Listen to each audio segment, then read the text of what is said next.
उनको गीत गाने का इतना शौक था कि अब बीमार होते हुए भी बाबा के गीत गुनगुनाती रही।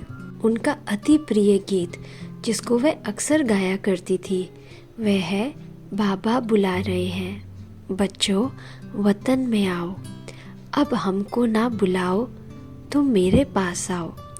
गीत गा गा कर उन्होंने ईश्वरीय सेवा करी।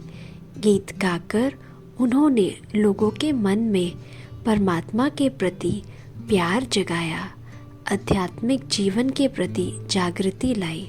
माता जी ने रिश्तेदारों को भी ईश्वरीय ज्ञान दिया, लेकिन माता जी का त्याग, वैराग्य और सादगी देखकर वे समझने लगे कि ऐसे जीवन जीना हमारे लिए संभव नहीं है। उनका ज्ञान अच्छा लगता था, धारणा की बात पर वे डरते थे और समझते थे इतना कठोर जीवन बिताना हमारे से नहीं होगा। हमारी मौसी के ससुराल में भी काफ़ी लोग ज्ञान में है।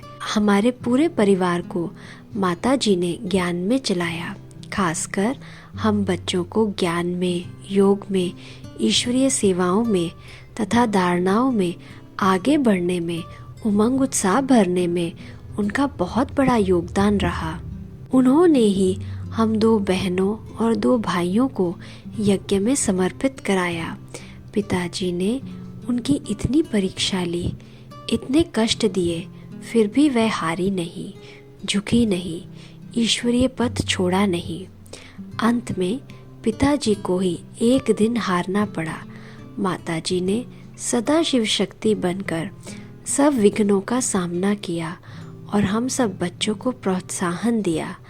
आप समझ सकते हैं कि आज से इतने वर्ष पहले एक छोटे से गांव में एक महिला का ज्ञान में चलना, पति की तरह तरह की यातनाओं को सहन करते हुए निर्भय होकर खुद भी आध्यात्मिक मार्ग पर चलना और बच्चों को भी चलाना, ये कितना कठिन कार्य था।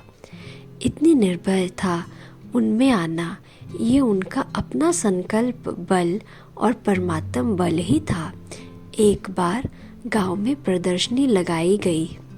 गांव वाले आकर डराने धमकाने लगे कि आप इन सब चित्रों को हटाओ, नहीं तो हम इनको फाड़ फेंकेंगे। फिर माताजी ने उनको अनेक गीतों द्वारा और कथाओं द्वारा ज्ञान सुनाया, तो वे कहने लगे कि भले ही आप प्रदर्शनी करो। इस प्रकार उनकी सेवा घर से बाहर ज़्यादातर गीतों द्वारा ही होती थी। हमारा गांव वहाँ है जहाँ अयोध्या नगरी है। अयोध्या नगरी तो राम भक्तों का गढ़ है।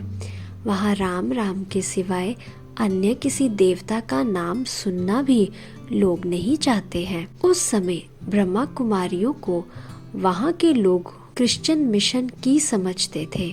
ऐसे स्थान पर सेवा करना तो दूर ही रह गया, ब्रह्मा कुमारी बनकर रहना ही मुश्किल था।